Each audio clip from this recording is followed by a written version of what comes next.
Afterward, she held and kissed me, reassuring me that God would keep us safe.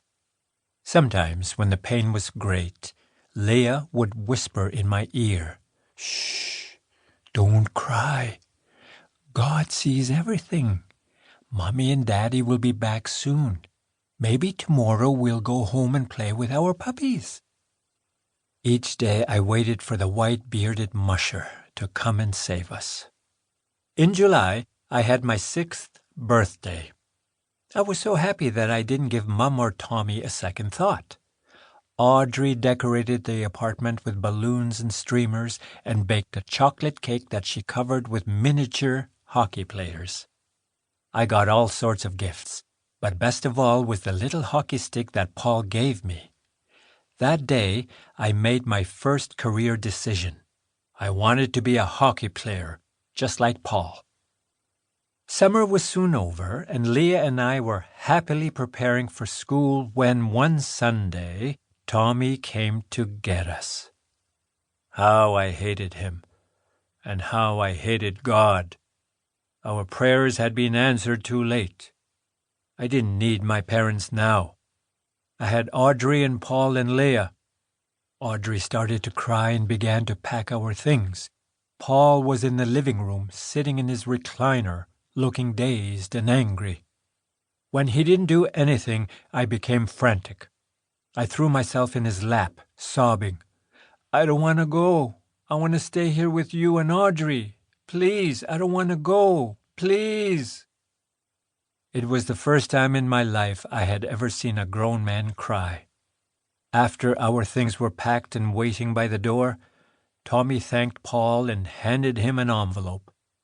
Without a word, he shoved it back into Tommy's hand, looking as if he wanted to hit him. He went to the hallway closet and took out my hockey stick, handed it to me, and said, "Be good, little guy. I'll see you on the rink, okay?"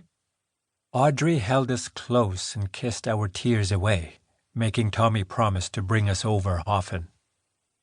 Tommy had rented an apartment in the same building as Audrey and Paul, but it wasn't the same. Unpacked boxes were piled everywhere.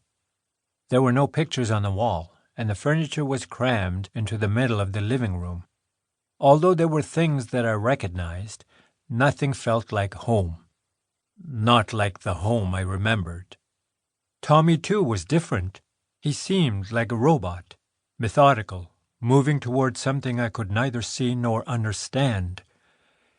He tried to hold and kiss me, but it felt half-hearted.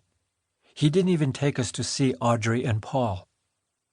When Grandma arrived a few weeks later, I was so excited. At last I thought there would be some order to our lives. But instead of unpacking the boxes and organizing the apartment, she began to pack even more. When Tommy was home, Grandma seldom spoke to him, and she, too, seemed to be in a world of her own. Then one morning, after Leah had gone to school, Grandma took me to the airport.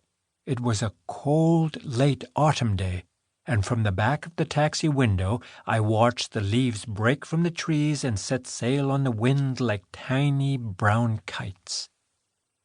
Grandma explained that we were going on a special holiday, and that I was going to be staying with her. When I asked about Tommy and Leah, she grew silent, smiled, and then